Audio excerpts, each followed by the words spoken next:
Des alertes et des explosions. La nuit de jeudi à vendredi a été vécue au rythme des roquettes dans le sud d'Israël.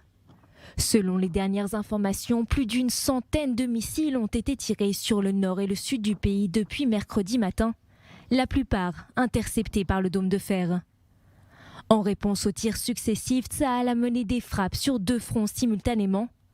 Dans la bande de Gaza, des tunnels et des sites de production d'armes du Hamas. Au sud du Liban, de nombreuses infrastructures de l'organisation terroriste. Tsahal ne permettra pas à l'organisation terroriste du Hamas d'opérer depuis le Liban et considère l'État libanais comme responsable de tous les tirs depuis son territoire. Selon la FINUL, plusieurs explosions ont été entendues dans la région de Tyr au sud du Liban. Elle a affirmé dans un communiqué que ces actions risquent de dégénérer en escalade. Les casques bleus de leur côté ont appelé les parties à cesser toutes leurs actions des 2 côtés de la frontière.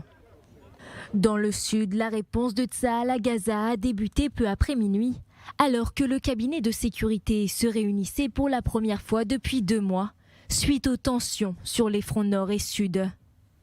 Malgré les interceptions successives du dôme de fer, une maison a été touchée ce vendredi matin à Sderot par des éclats d'obus.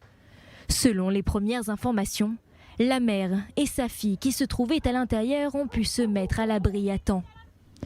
Dans le même temps, Tsahal affirme avoir ciblé une série de postes d'observation du Hamas en réponse aux nouveaux tirs de roquettes survenus ce vendredi après une brève accalmie.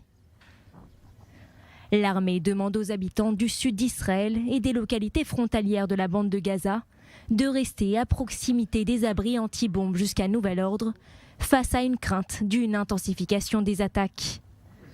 En parallèle, les tensions risquent de s'accentuer à Jérusalem alors que plus de 100 000 personnes sont attendues sur le mont du Temple pour les prières du vendredi en plein Ramadan.